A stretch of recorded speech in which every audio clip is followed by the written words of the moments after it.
semuanya. Assalamualaikum warahmatullahi wabarakatuh. Ketemu lagi nih sama saya. Masih ingat kan? Sebelum memulai pembelajaran, berdoa dulu yuk supaya dilancarkan. Bismillahirrahmanirrahim.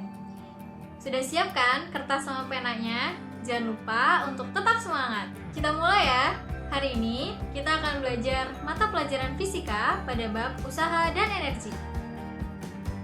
Kalau ngomongin usaha dan energi, apa sih yang pertama kali muncul di benak kalian? Apakah usaha kalian untuk mempertahankan nilai atau mempertahankan ranking? Atau justru impian kalian untuk membuka usaha tertentu, seperti usaha makanan atau mungkin di bidang fashion? Emang benar, usaha yang di pikiran kalian itu bisa dibilang usaha dalam ilmu fisika? Apapun usahanya, meskipun namanya sama-sama usaha, pengertian usaha dalam fisika berbeda dengan usaha-usaha yang telah kita sebutkan tadi. Yuk, kita bahas lebih lanjut.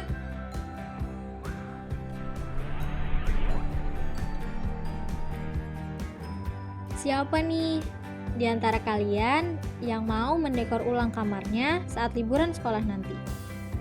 Sadar nggak kalau nanti mau dekor ulang kamar kamu, tanpa disadari ada banyak sekali prinsip fisika di dalam ruangan itu. Misalnya, karena bosan, kamu ingin memindahkan meja belajar ke posisi yang baru.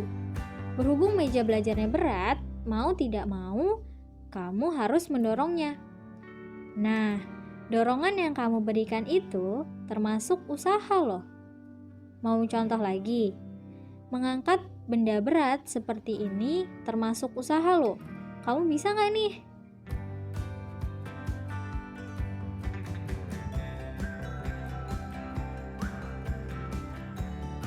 Nah, sebelum memahami lebih lanjut tentang usaha, kamu harus tahu dulu nih tentang gaya.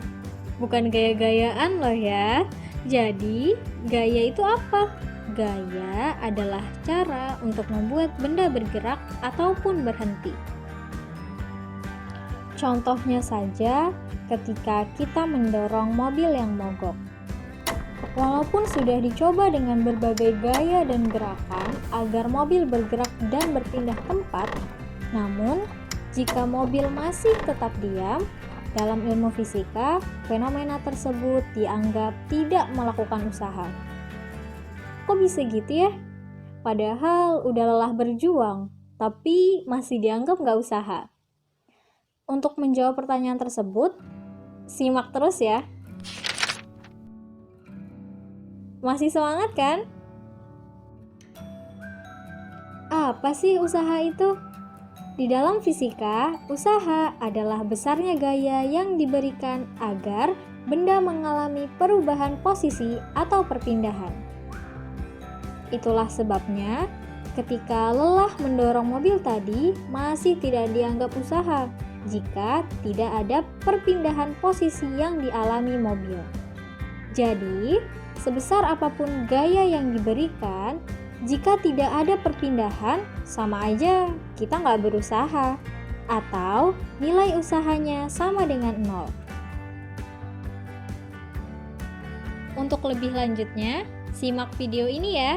Jangan lupa dicatat dan tetap semangat.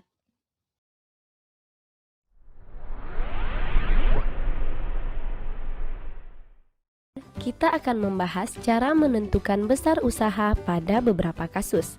Yang pertama, kita akan menentukan usaha jika gaya yang bekerja searah dengan perpindahan. Misalnya, saat kita mendorong troli di minimarket, gaya yang dilakukan oleh tangan kita sejajar dan searah dengan perpindahan troli. Untuk peristiwa ini, usaha atau W sama dengan F kali S. Dengan W adalah usaha satuannya Joule, F gaya yang bekerja pada benda dalam Newton, dan S perpindahan yang dialami benda yang satuannya meter. Kasus kedua, jika gaya yang bekerja membentuk sudut dengan arah perpindahan. Contohnya, saat kita memindahkan tumpukan buku dengan bak mobil-mobilan yang ada di lantai. Gaya yang dilakukan oleh tangan kita saat menarik bak mobil-mobilan akan membentuk sudut terhadap lantai. Maka, usaha atau W sama dengan F cos alfa kali S, dengan alfa adalah sudut antara arah gaya dan arah perpindahan. Berikutnya, arah gaya yang bekerja tegak lurus dengan perpindahan. Misalnya, seorang porter mengangkat barang dari lantai dan memindahkannya ke suatu tempat secara horizontal. Maka, gaya yang dilakukan akan tegak lurus dengan arah perpindahan. Pada kasus ini, besar usaha atau W sama dengan F cos alfa kali S. Karena antara gaya dan arah perpindahan membentuk sudut 90 derajat dan cos 90 itu 0, maka W sama dengan 0. Lalu bagaimana jika arah gaya yang bekerja berlawanan dengan arah perpindahan? Contohnya saat kita menggunakan treadmill. Gaya yang dilakukan telapak kaki kita bergesekan dengan lintasan treadmill. Untuk kasus ini, kita masih menggunakan rumus yang sama, yaitu W sama dengan F cos alfa dikali S. Alfa besarnya 180 derajat, cos 180 itu min 1, sehingga W sama dengan min F dikali S, atau usaha akan bernilai negatif. Kemudian, besarnya usaha jika gaya yang bekerja tidak menyebabkan perpindahan, seperti saat kita mencoba mendorong tebing yang berdiri kokoh, dan tebing tidak berpindah. Ingat ya, tadi kita udah bahas, meskipun gaya yang kita berikan besar, namun jika gaya tersebut tidak menyebabkan perpindahan, maka kita dikatakan tidak berusaha, atau W sama dengan 0. Yang terakhir, menentukan usaha berdasarkan grafik F delta X. Penyelesaiannya sederhana saja teman-teman. Kita cukup menghitung luas daerah di bawah grafik. Nah, itulah beberapa cara menentukan besarnya usaha. Bisa dimengerti ya teman-teman? Gimana? Sudah lebih paham kan tentang nilai usaha pada beberapa kasus? Sekarang, ikuti saya. Tarik nafas. Buang. Semangat! Kita lanjut lagi ya. Bismillahirrahmanirrahim. Sekarang, simak contoh soal ini ya, dan bisa dicatat.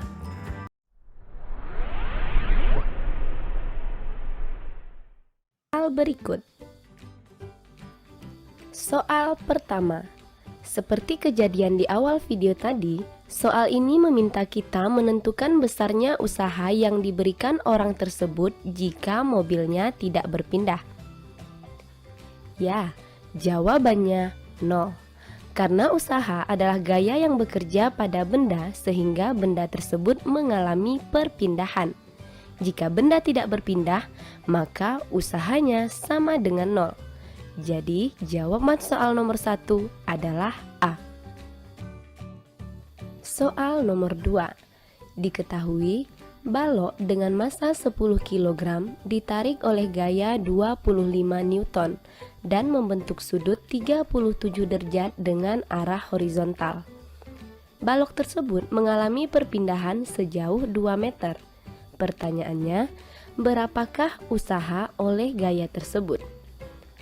Untuk menjawab soal ini, kita ingat lagi rumus untuk menentukan besar usaha jika gaya membentuk sudut terhadap arah perpindahan benda, yaitu W sama dengan F cos alfa kali S, W sama dengan 25 Newton cos 37 derajat kali 2 meter. Cos 37 derajat adalah 0,8, sehingga diperoleh usaha 40 Joule. Jawabannya B.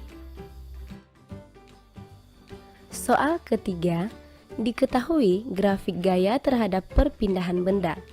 Yang ditanya, berapakah besar usaha jika benda berpindah sejauh 7 meter?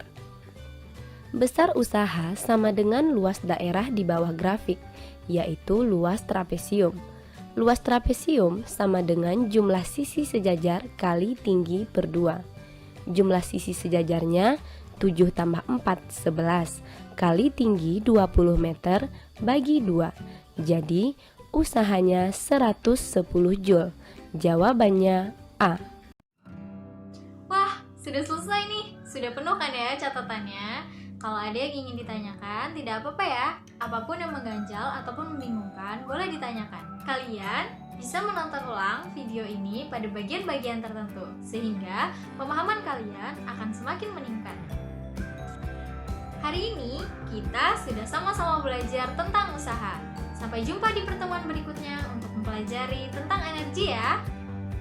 Jangan lupa untuk selalu menjaga kesehatan dan tetap semangat. Terima kasih. Wassalamualaikum warahmatullahi wabarakatuh.